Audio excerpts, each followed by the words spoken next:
స్వాగతం తెలియజేసుకుంటున్నాను. వేదిక పైన తెలుగుదేశం రాష్ట్ర అధ్యక్షులు, మన తెలుగుదేశం పార్టీ రాష్ట్ర అధ్యక్షులు శ్రీ అచ్చెన్నాయుడు గారికి, భారతీయ జనతా పార్టీ అధ్యక్షురాలు శ్రీమతి దగ్గుపాటి పురంధేశ్వర గారికి నా హృదయపూర్వక నమస్కారాలు. తాడేపల్లిగూడెం సభలో నేను చెప్పినట్టుగా ఒక దార్శనికులు, 4 దశాబ్దాల సుదీర్ఘ అనుభవం, ఎన్నో ఒడిదుడుకులను ఎదుర్కొన్న తెలుగుదేశం జాతీయ పార్టీ అధ్యక్షులు శ్రీ నారా చంద్రబాబు నాయుడు గారికి నా హృదయపూర్వక నమస్కారం.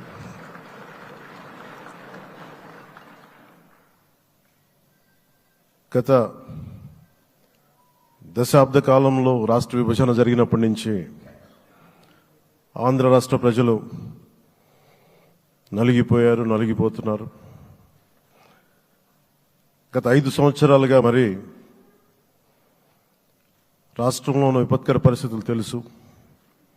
మనందరం సమిష్టిగా పోరాటం చేసి కలిసికట్టుగా ఉండి అద్భుతమైన మెజారిటీలతోటి 164 శాసనసభ స్థానాలని ఎన్డీఏ కూటమి దక్కించుకుంది. అద్భుతమైన విజయం. 21 పార్లమెంట్ సభ్యుల్ని మన సెంట్రల్ హాల్లో కూడా మాట్లాడుతూ ఉంటే అందరికీ ఆంధ్రప్రదేశ్ విజయం, తెలుగుదేశం, జనసేన, భారతీయ జనతా పార్టీతో కూడిన ఎన్డీఏ కూటమి విజయం దేశం మొత్తం చాలా ఒక స్ఫూర్తినిచ్చింది. ప్రతి ఒక్కరి విజయాన్ని వారి వారి రాష్ట్రాల్లో ఎలా దీన్ని ముందుకు తీసుకెళ్ళాలి, ఒక్క ఓటు చీలకుండా అలయన్స్ అంటే ఎలా ఉండాలి అనేది మన ఆంధ్ర ప్రాంత ప్రజలు, మన ఆంధ్ర రాష్ట్ర ప్రజలు మనందరం కలిసి కట్టుగా చూపించాం. 2021 మార్చి 14న ఇప్పటం సభలో నేను ఒకటే తెలియజేసుకున్నాను, ఆ ప్రభుత్వ వ్యతిరేక ఓటుని చీలనివ్వను.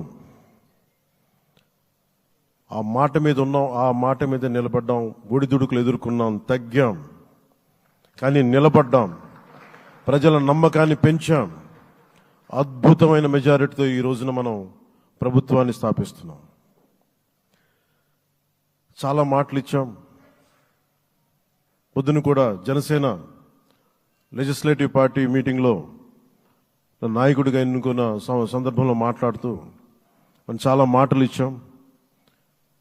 ఇది కక్ష సాధింపులకి సమయం కాదు, ఇది వ్యక్తిగత దూషణలకు సమయం కాదు. ఇది 5 కోట్ల మంది పైగా ప్రజలు మన మీద నమ్మకాన్ని పెట్టుకున్నారు. మన మీద మనందరం ఉమ్మడిగా, మనందరం సమిష్టిగా ఆంధ్రప్రదేశ్ ప్రజలు ఏ అభివృద్ధి అయితే కోరుకుంటున్నారో మనందరం సమిష్టిగా దీన్ని ముందుకు తీసుకెళ్ళాలి, అభివృద్ధి పథంలో నడిపించాలి. విద్య, వైద్యం, ఉపాధి, సాగునీరు, తాగునీరు, లా అండ్ ఆర్డర్, ఇవన్నీ చెప్పొచ్చాం. మనం బలంగా నిలబడతామని. అలాగే మేనిఫెస్టోలో, ఉమ్మడి మేనిఫెస్టోలో చాలా మాటలు ఇచ్చాం. వాటన్నిటినీ బాధ్యతగా ముందుకు తీసుకెళ్లాల్సిన అవసరం ఉంది. ఇలాంటి ఛాలెంజింగ్ టైమ్స్లో ఒక సుదీర్ఘమైన అనుభవం ఉన్న నాయకులు కావాలి. 4 దశాబ్దాల అనుభవం, అభివృద్ధి మీద అపారమైన అవగాహన, పెట్టుబడులు తెచ్చే సమర్థత, ప్రతిభ. విదేశాల్లో ఉండే నాయకుల్ని, మలేషియా దగ్గర నుంచి, సింగపూర్ దగ్గర నుంచి, యూరోప్ దగ్గర, అమెరికా నుంచి, ఆ దేశాల అధ్యక్షుల్ని తెలుగు రాష్ట్రాల వైపు దృష్టి మళ్లించేంత శక్తి, సమర్థత ఉన్న శ్రీ నారా చంద్రబాబు నాయుడు గారికి ఆయన నాయకత్వం చాలా అవసరం. ఆయన అనుభవం చాలా అవసరం.